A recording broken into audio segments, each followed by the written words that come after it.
On your Thursday episode of Locked On Raptors, the Toronto Raptors take down the Minnesota Timberwolves 125-102. We will dig into how the Raptors closed this game on a 102-62 run over the final 35 minutes. Plus, we will talk about Pascal Siakam. Was his game last night actually more impressive than his 40-point game against the Celtics on Monday? And we've got the dude of the game to hand out to the man with the iron fists. That is, of course, Fred VanVleet, who was all over the place last night in the win. We'll talk about that and so much more on today's episode of Locked On Raptors. Thanks for being here. You are Locked On Raptors, your daily Toronto Raptors podcast, part of the Locked On Podcast Network, your team every day.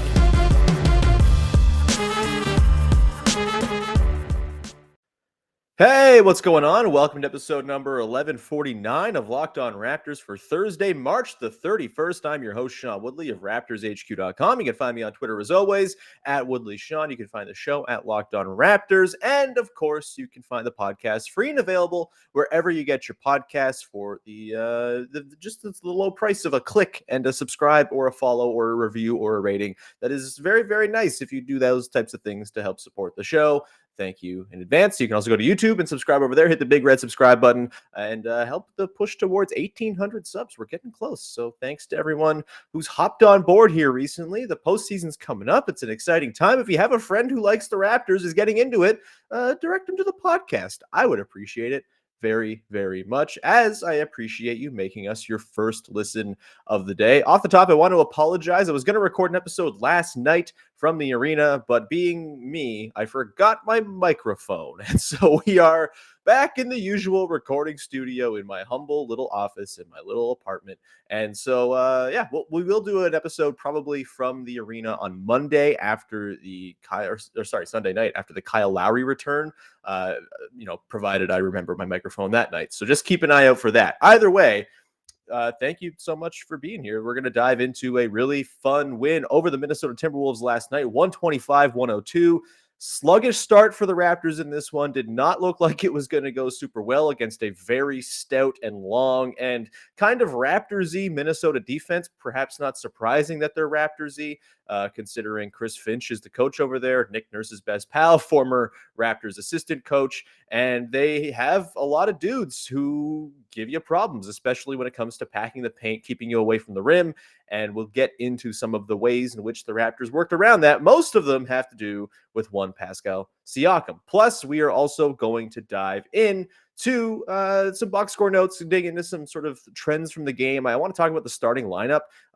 They have been weirdly bad, and they actually had a change going into the second half last night, which we haven't seen much from Nick Nurse so far this season, unless it's been Khem Birch kind of getting sat down. So we will examine that and look at some very bizarre numbers for the Raptors starting five. I can't really figure out what's going on with that lineup. We will try to investigate. Got the dude of the game to hand out as well at the end of the game. So let's dive in here to the game against the Wolves last night and sort of my big takeaways. My big takeaway for me is that this was kind of an example of the peak formula for the Raptors, right? Like if they're going to go and upset some team in the first round from the upper crust of the East, it's going to be because they followed what they did last night against the Wolves. It all kind of flows through Pascal Siakam, and I continue to be really encouraged about Siakam and how his work this season to improve as an overall offensive hub and engine is going to translate to the postseason, because he's beating teams in all sorts of different ways and adapting when difficult circumstances come into play, when difficult matchups are at hand. He is still finding a way to be the driver of all that is good and nice with the Toronto Raptors offense right now. And last night was no exception. The Wolves, as I mentioned, a really, really, again, Raptors-y type team. Super aggressive. They send two to the ball. They send a bunch of guys collapsing all of the time. Whenever a drive is happening, there was always a double coming to Pascal Siakam when he got to that 10-foot or so range. And he just could not get any laneways to the rim. They're a really big team. The Wolves are. Jared Vanderbilt, I mean, I made the point last night that he feels like someone that Masai or Bobby is going to bed with the basketball reference page of open as they fall asleep, phone in hand. He's a 6'9" guy who defends well and grabs a million offensive rebounds. He's got future Raptor written all over him, at least in the way that they're building the team right now. And you throw in Anthony Edwards, who's no slouch on the wings. You throw in D'Angelo Russell, who's been a really good defender this season. Patrick Beverley's no picnic to deal with, even though he's a little bit small. Coming in off the bench, you've got Naz Reid, who's just like a brick shithouse. You've got even Jordan McLaughlin and Taurean Prince were doing pretty well when they were forced to, guard Siakam for a possession or two here or there. Just a really hyper aggressive scheme. And, you may be familiar with how it works when you have a hyper aggressive scheme. It's going to tend to leave shooters open. This happens all the time with the Raptors in the way they defend. The Raptors, I think, tend to have a little bit more success when it comes to recovering back out to shooters. They seem to be on a string a little bit more. The defensive talent they have on board, probably a little bit higher. Plus the length, obviously, is a huge asset for them as well as they play that scheme. But the Wolves do it quite well, and they were doing it really well in the first, let's say, 14 minutes of regulation last night. Siakam only had, I think, 4 points in the first half. Might have just been 2. It was a really tricky start for him. He didn't have the touch on his mid-range shot. The threes weren't falling for him, and he couldn't get to the rim, where that's obviously where his bread's buttered. He's shooting almost 70% from the rim this season, but there were just no avenues to get there because of the pack line defense the Wolves were playing. And so Siakam turned into playmaker mode. Of course, a complete sort of stark contrast to what we saw on Monday, where he only had 1 assist. I think he only had like 6 potential assists in that game. Like it wasn't like he was serving up a ton of passes against the Celtics and, open threes weren't falling. He was just going at the Celtics and, sizing up matchups and scoring himself and just, kind of doing the, if it's going to get done right, it's got to be me who does the job type of thing. That wasn't the case in this one, and the Raptors offered a lot of support in a way he didn't have on Monday, which kind of inspired him to go for that 40. Instead, he finishes this game with just 12 points. He goes 5 of 15 from the field, but I think it was actually a more impressive game from Siakam than it was on Monday when he just sort of scored over a bunch of dudes who are easy to score over if you're Pascal Siakam, right? Instead, he was just, again, the diagnosis of the double teams that were coming from the Wolves. He knew exactly what the Wolves wanted to do to him. Yes, he had 6 turnovers. That's not ideal, I guess, but he had 13 assists, and I'm going to try to pull up the numbers here. Like he just was incredible when it came to the secondary assists in this one. He had a lot of potential assists fall flat, although fewer than you might expect because the Raptors, let me just see here, the secondary assists 4 secondary assists last night for Pascal Siakam per NBA.com to go along with the 13 assists and the potential assists he had last night as well. It was 18. So he was just, he was carving and slicing and dicing up that Wolves defense. Again, he would drive. He would have one guy face guarding him, and then a second guy would kind of converge, and then he would know exactly where that help was coming from and realize, oh, there's OG on the wing. I'm just going to kick it to him. There's going to be a touch pass to the corner, and there's going to be a wide open 3. It was either Gary Trent Jr. or OG with those wide open 3s early on. The second quarter, Precious Achiuwa got in on the action as well with those wing 3s, not doing the touch pass to the corner, just firing away from the wing. The Wolves seemed kind of unbothered by him shooting. He went 3 of 7, though, and really burned them and had 9 points in that third quarter, just putting him up and heaving away. And again, Siakam, this doesn't work out the same way if the Raptors aren't making their shots, and they're not going to go 18 of 36 every single night. But most teams are not going to provide the resistance around the rim that for Siakam that, it forced him to be such in playmaker mode, right? He's going to have opportunities as we go forward here against lesser defenses, teams with less length and size, where it's going to be kind of a balance, right? Maybe the Raptors can get away with a lesser shooting night, and Siakam will be able to put up a little bit more in terms of his own personal production. It's all balance, right? But the balance in this game was Siakam just was kind of being neutralized as a scorer. And so he deferred to everybody else. And boy, oh boy, did they ever come through. OG goes 4 of 4 from downtown, 22 points, 5 boards, 3 assists. It can't be understated how lovely it is to have OG back on this team. He ties everything together. The defense he offers just makes everybody's life that much easier. And he can score and knock down threes at a really incredible rate. And, Mike James style. And, he's not doing the Mike James thing. Please never do the Mike James thing, OG. Unless you feel like going for a contract. Who's to say? But, I digress. Just a really nice game overall. Plus 29, team best for OG last night. And you felt that plus 29. They were just humming along when he was out there. He was eagerly putting up threes. We still scored a few 2-pointers as well, 5 of 9 from 2-point range too. That's nice to see. Had some nice seal outs, continues to be stronger than most everybody else in the league, and can get himself good position for those seal outs under the basket. So great stuff from OG. Lots of stuff in transition as well. And then Gary Trent Jr. goes 6 of 8 from downtown in this one, 29 points to lead the team. He goes 9 of 13 overall. Just an incredibly efficient game from Trent, and kind of an exact embodiment of where his bread is buttered within the sort of healthy version of the Raptors. He's never going to be someone that you're running a ton of pick and rolls with or asking to self-create a lot, but he's so good when he has an advantage, whether it's just an open look or he has time to, put the ball on the deck and get to the mid-range, get up a shot that he wants to get, like that he's comfortable getting to. Like it was just, you're not going to get a combined 10 of 12 from those guys every single night. Like that's not fair to expect or anything like that. But, they have the capacity to get hot for a given night. And in the postseason, you only need to get hot 4 out of 7 times and something special can kind of happen there. So yeah, beautiful stuff from Gary Trent Jr. last night, complimenting so well, led the way with points. I would argue he's probably like, the third or fourth most impactful guy offensively last night for the Raptors overall in terms of things that were being done on the floor. He didn't have stuff flowing through him at all. He was just the finisher on a lot of these plays.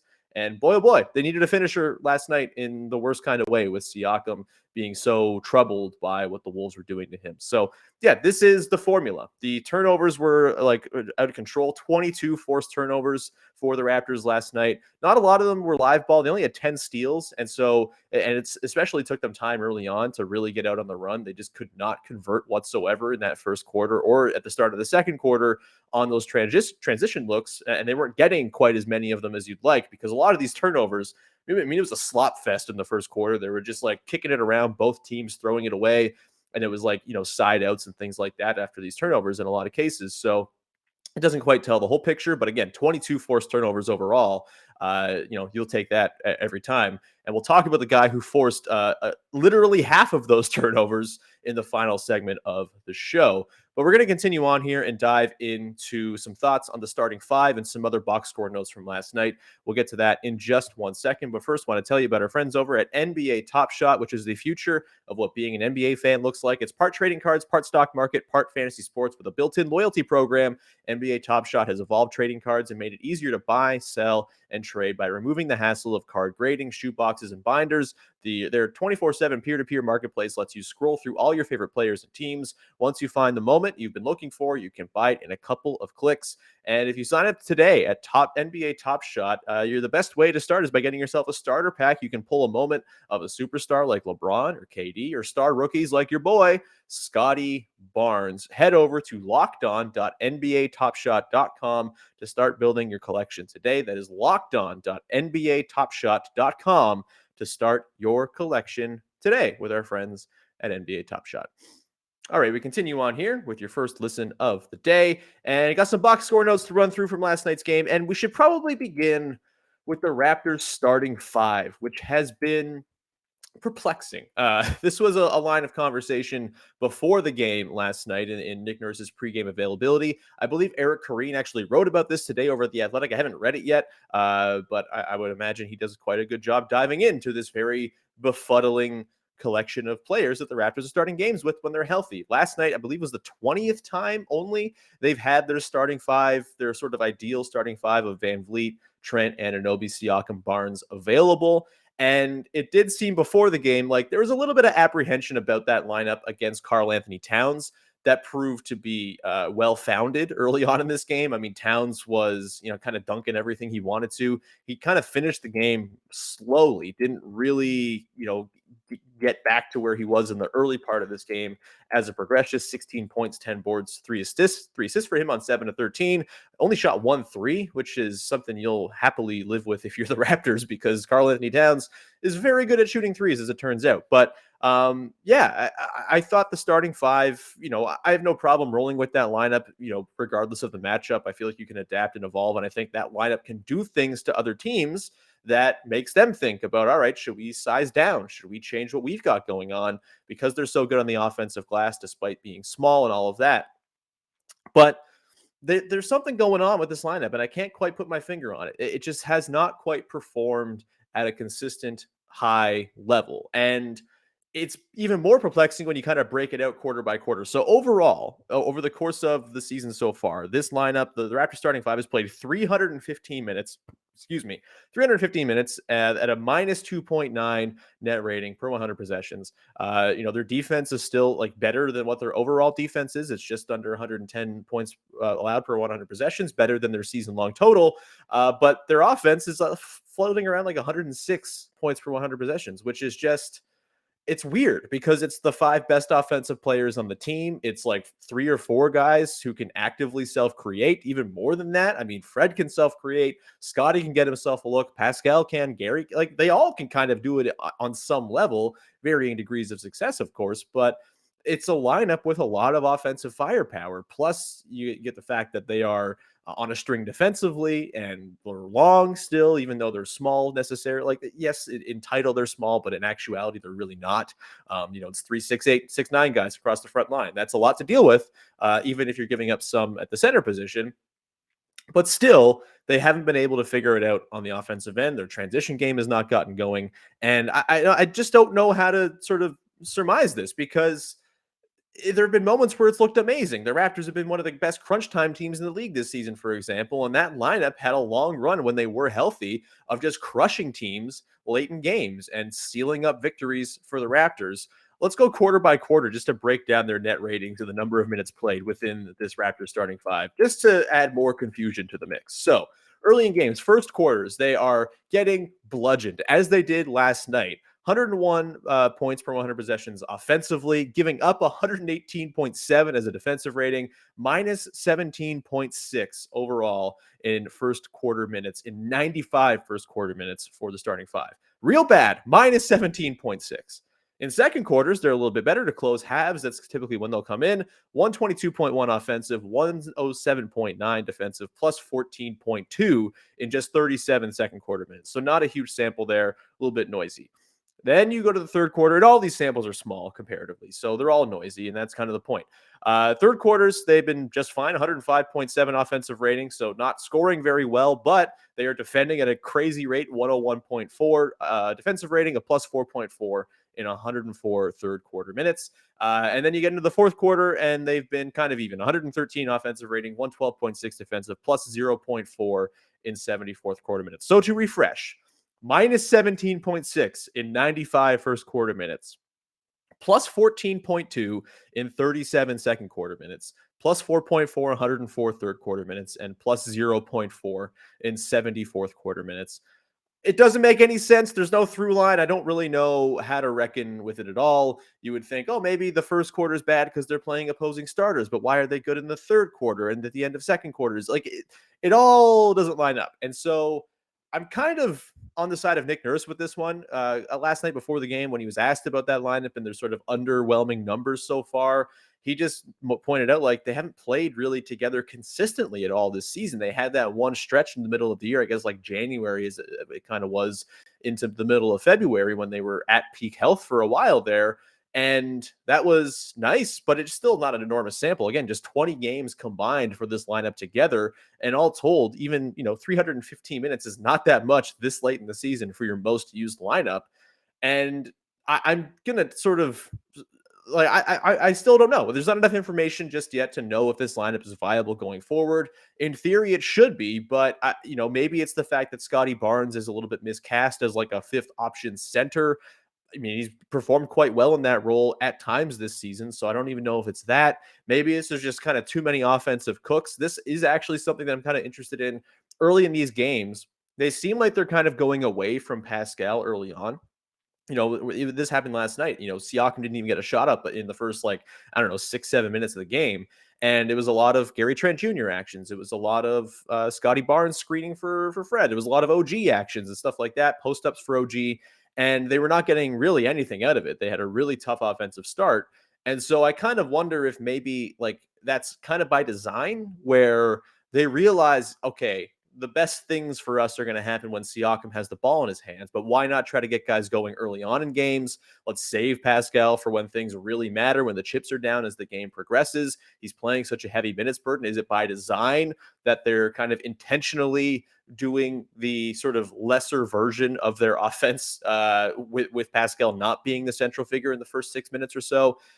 Is it just like you're trying to get your bearings and there's Pascal, let's get him like I don't really know what's going on there, but I do think something is happening with the way that the hierarchy is established early on in games that's probably affecting, and that's why the numbers are so bad. The minus 17.6 at 95 first quarter minutes could be explained a little bit by that. Even then, though, like it's just it is. There's no reason their defense should be giving up 118.7 points per 100 in first quarters.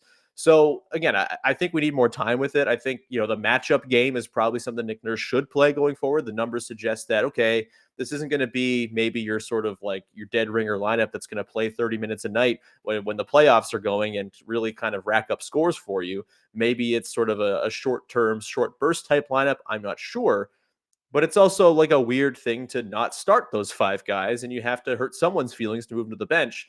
The person who was moved to the bench last night in an interesting move, kind of in line with this whole conversation about the starters, was Scotty Barnes. To start the second half, Barnes goes to the bench. Precious Achiuwa comes in after a really strong second quarter that I mentioned earlier, not just hitting threes, but was like really the only guy providing any resistance against Karl-Anthony Towns. And we didn't have a great rebounding game or anything like that, just 4 boards. The Wolves did, hammer the Raptors offensive rebounding wise in this one, 18 offensive boards. The second straight game, the Raptors have lost the offensive rebounding battle pretty significantly. I think that's just kind of a small blip. I don't know if that's anything to really write home about. We'll keep an eye on it, I suppose. But Precious comes in and, he just kind of elevates the defense overall. And maybe that's the key. Maybe, Scotty, at the 5, maybe that's more something that, something that's reserved for specific matchups. Maybe there are certain guys who are just too much for him to handle. And Karl-Anthony Towns certainly would qualify as one of those types of guys. But I am curious to see how sort of liberal Nurse is with kind of changing up the starting 5 depending on the matchup as we go forward here. Some interesting matchups on the horizon. They play the Heat on the weekend. I would imagine they'll probably go small there, but Bam Adebayo is no picnic to go against. Scotty Barnes, I think, is fared quite well against Bam so far this season in the games where they have played, but it's something to watch, definitely. The Sixers are also on tap at some point later in the schedule as well. I think it's the third last game of the season. So it's a hard onion to peel back and see all the layers of as to why that starting 5 is performing so poorly. Because eye test wise, in theory, it should be a very effective lineup. It's your 5 best players on the floor, and you do have size. It might just be that specific matchups aren't cut out for it, and maybe they've gotten caught up too many of those specific matchups within the 20 games they've been healthy together, and so that's affecting the sample. It's still hard to kind of suss out, and I think we need more time with it. But the idea of moving Barnes to the bench, I know some people probably are like, "Why are you doing that with Barnes? He's amazing. He's the future." Blah blah blah blah. And that's fair, I guess, if you're kind of, again, viewing things through a development lens. But I feel like at this point, with the playoffs nearing, with the Raptors racking up wins here, potentially getting up into the 5th seed at some point here in the next couple of weeks before the season is coming to a close, it almost feels like Nick Nurse is kind of moving more into win now mode versus development mode, and is kind of like, all right, the leash has got to be shortened here. And honestly, I don't hate it. With a guy like Scotty Barnes, I love his sort of careless devil may care attitude where, he's going to, stare guys down on the break. He's going to throw no look passes when maybe they're a little ill advised. He's going to get a little ambitious out there. I love that stuff, but I understand why Nick Nurse wouldn't. And so I don't mind the idea of playing a little tough with a guy who's not been, Scotty Barnes is amazing. Even last night, he came in at 17, 5 and 5 on 7 of 9, really, really crushed in the second half. So there's nothing to be upset with Scotty Barnes about, but when it comes to what's going on and why he got benched, and I think he had a bit of a shorter leash as well. He fouled out on Monday, but also I think came in a little bit later on, sat a little bit for longer stretches than he normally would because he wasn't playing super well. I do wonder if Nurse is kind of getting a little bit more sort of short with the leash, and if that's sort of just like a championship coach kind of realizing, all right, like I know what it's going to take for us to pull off a playoff upset, and we got to kind of iron out these more sort of rough edges before the postseason comes. And if sitting a guy is the way to potentially have him learn and come back and adapt and go forward, maybe that's the way to go. I don't hate it. The tough love approach with a guy who has kind of had free reign to do whatever he wants all season long, as he probably should have. Again, it's been a development forward season. That's not a problem, but you got to change the mind frame a little bit now with the playoffs drawing near and with this team playing as well as it is. I mean, they're really making a case as a team that can actually pull a surprising first round upset depending on the matchup they draw. So a little tough love for the young guys on the team is not a bad thing in my books. We're going to continue on to talk about not one of the young guys on the team. I mean, he's still relatively young. He's younger than I am, but he is one of the sage vets of the team as well. He is also your dude of the game, and he was everywhere last night, especially on the defensive end. We'll get to that in just 1 second here. But first, I want to tell you about our friends over at BetOnline. After months of playing college basketball, or after months of playing, I've missed a comma in the copy here. College basketball has determined the top teams for the Final Four and will determine this year's national champion this coming weekend. BetOnline.net is your number one source for all your betting needs and sports info ahead of the Final Four. Please go put some money down on Duke losing. We got to have the forces working against Duke at all costs here. And I know North Carolina is not like a great, hero in this tale, but better than Duke. So go UNC. Either way, BetOnline remains the best spot for all your latest sports developments, including podcasts and reviews of all the leagues this season to make sure that you are fully informed anytime you place money down. And it's not just basketball. They've got all the sports under the sun. They've also got all your sports live betting and your favorite Vegas casino games on hand as well. Head to the website today, use your mobile device, learn more about the trends and the action at BetOnline, where the game starts. And we round out today's show with some thoughts on your dude of the game, who last night, I think very clearly has to be one Fred VanVleet. Fred was everywhere in this game, in a game where the Raptors captured their peak 6'9" formula and were running and gunning, and you had dudes throwing down lobs and dunking in transition, and Thad Young's throwing down with his left, he kind of turning the corner. It's all beautiful. Fred VanVleet was the most disruptive force of anybody on the floor last night for the Raptors. He was just nasty, man. He had 5 steals that undersells it. William Lou posted a video last night of the 11 different turnovers that Fred forced just by being an enormous pain in the ass. And he finished with 12 points as well, 2 of 7 from downtown, 8 assists, which is not bad in any way. That's nice to see. But really, this was not about his offense. This was about Fred VanVleet being an absolute murderer defensively, just digging down nonstop, poking balls free. Like, there was just no safe basketball last night in the hands of a Minnesota Timberwolf. And Fred was just electric, really. It was one of the most fun and sort of scintillating defensive performances I can remember a Raptor putting together in recent times. I mean, there have been some beautiful ones this season. Pascal against the Heat really stands out. The overtime blocks and things like that. He's been really, really fantastic, especially in the clutch defensively this season. But start to finish, this game was a Fred VanVleet masterclass. And if you're sort of going to throw in some, if you're going to email like the NBA voters with footage, like if the Raptors are going to do some PR for Fred VanVleet for all defense, like they should just send the tape of this game out to all the voters and have them watch it, because it's a perfect encapsulation of the way he disrupts and the way he kickstarts a lot of what makes the Raptors so great, right? You force 11 turnovers, you get 5 steals. That's going to result in a lot of the Raptors on the run. And we know that the Raptors are devastating when they run, and they run a lot when they're at their best.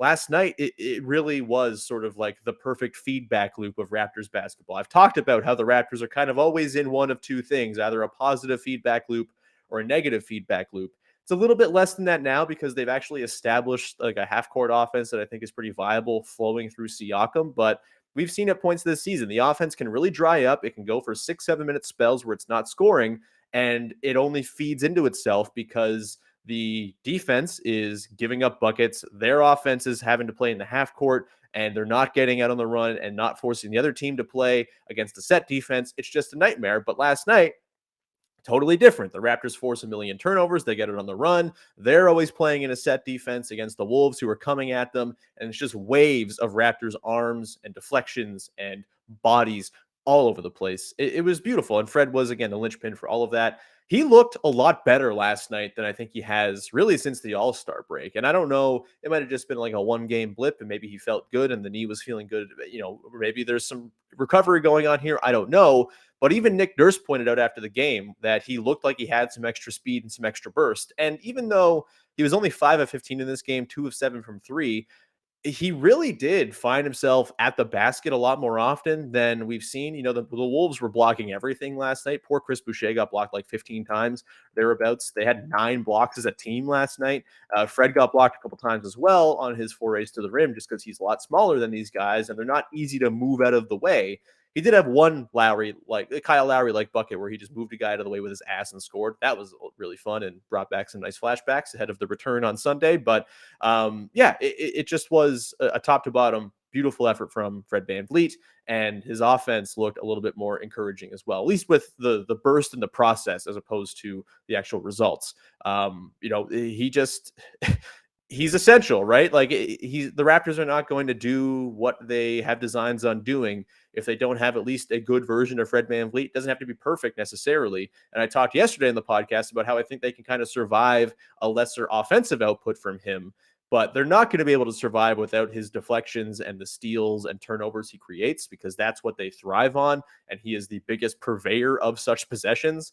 And so it was beautiful and wonderful and really exciting to see last night that he got back to his old ways, and hopefully that can sustain. Will he rest more? I don't know. It doesn't seem like it's really helped all that much when he has rested versus not. He only played 32 minutes last night. That's a pretty encouraging sign as well.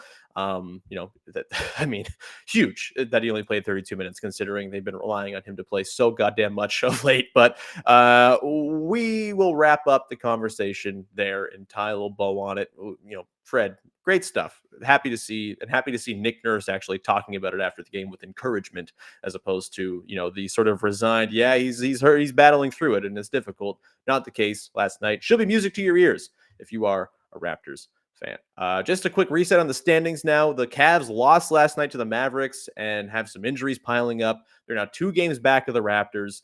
The Raptors, of course, don't have the tiebreaker against either the Bulls or the Cavs, but that is meaningful. With just 6 games to go, that 2-game split might be enough to start making plans for actual regular 7-game playoff series basketball for the Raptors. It's not cinched just yet, and the Bulls are still out there, and the Cavs can go and win some games because Darius Garland's amazing and all of that, but looking pretty good right now for an actual real playoff series for this Raptors team. Who they'll play, who the hell knows? They're only 2.5 games back, by the way, of the Philadelphia 76ers, and they have the tiebreaker over them with 1 game to play. The Sixers play like an absolute cream puff schedule to close the season, but who knows? There's still home court advantage potentially mathematically on the table, which is wild. They're 4 games out of first place in the entire Eastern Conference. This Raptors team's good, man. It's really good. They're having a great time. They're having an absolute blast. 4.5 games out of first, I should say, back from the Miami Heat. So we will leave it there. Thank you so much for tuning in. Really fun one last night. We will turn our attention tomorrow, not so much to the Magic game because, it's the Magic, but we will turn our attention to the Kyle Lowry return game on Sunday. And I have a wonderful guest lined up. It's Rohan Nadkarni from SI. He's a Miami Heat guy, and we're going to talk about Kyle Lowry, his role within the Heat, his impressions of Kyle's run in Toronto. I know he's a Kyle Lowry appreciator. He's a Raptors appreciator. Rohan's great. We will have him on the podcast tomorrow to tee up the Kyle Lowry return and get real sad and emotional. With that, though, thank you for making us your first listen of the day. Go make your second listen of the day Locked On NBA, as the guys over there are doing a wonderful job each and every night breaking down. Nick Angstadt, the Thursday night, Friday morning host of Locked On NBA, or wait, what day is it today? The Wednesday night, Thursday morning host of Locked On NBA, Nick Angstadt, texted me last night asking for Raptors propaganda for the show, and I sent him a whole lot. So go listen to that for a breakdown on what the Raptors were doing last night and what the league had cooking as the very, very tense pennant race-like finish to the season continues. It's a great place to go. With that, thank you so much for tuning in. Please go subscribe, rate, review, all that good stuff on all your favorite podcast apps and on YouTube. We will talk to you again on Friday with Rohan Nadkarni from SI.com and the Open Floor podcast to round out your week. Talk to you then, everybody. Bye-bye.